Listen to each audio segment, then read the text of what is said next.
sure Karpov pays. I'm gonna make sure all my enemies are afraid to come near you. Whatever it takes, Kate. I'm gonna keep you safe. All must listen to his...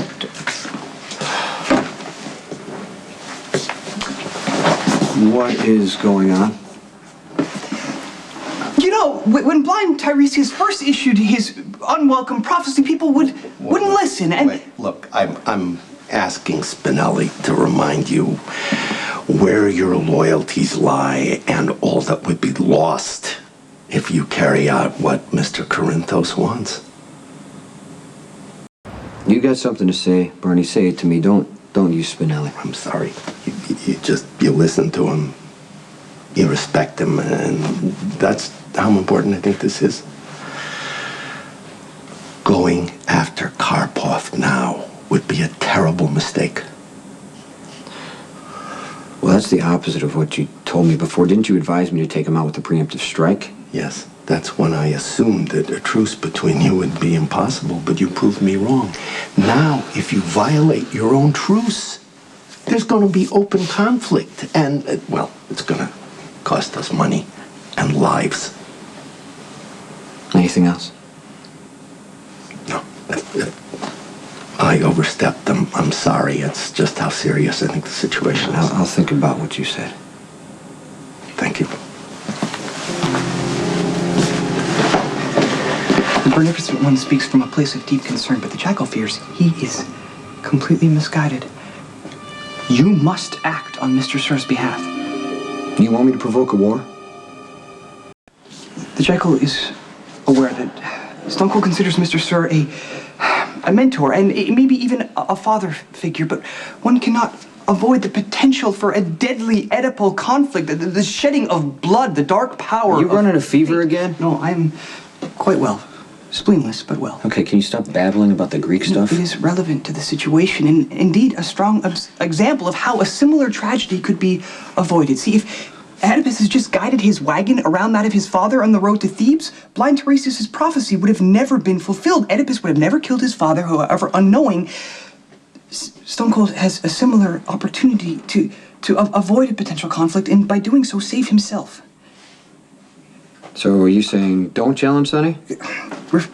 Continuing to refuse to go after Comrade Karpov could lead to Mr. Sir turning his wrath on you, and knowing you, you might not defend yourself. So, just maybe if you bend to Mr. Sir's will, he'd be placated. So are you saying I should do what's easiest for me?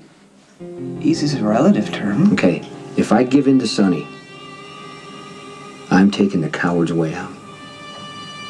The Jekyll fails to see how dispatching Comrade Karpov could be seen as an act of cowardice. Because I wouldn't be doing it because it's right or it's smart. I would be doing it because I want to keep Sonny as my friend and I want to please him, Spinelli. We don't even have all the facts. If I go to war, I'm going to be hurting everyone. People who work for me, people who are close to me.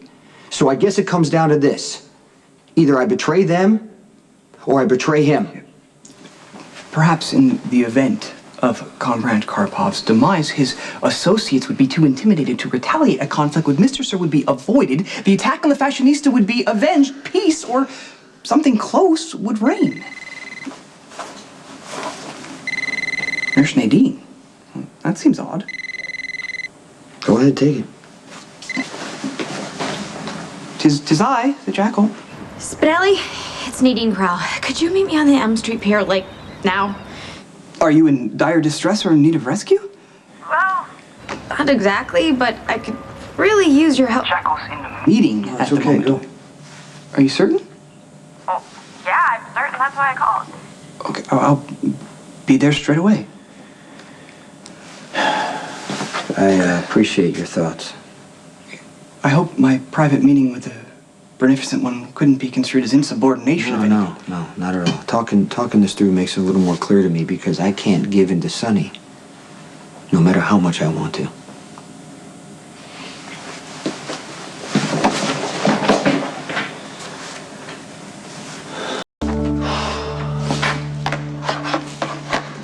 How's Kate? She made it through surgery. She was unconscious when I left. Dr. Drake says she's gonna be fine. That's good news. I'm happy for you. Okay, here's what's gonna happen. This is what I should have done months ago. I'm gonna tell you what I want you to do. You're gonna do it, because I'm taking over.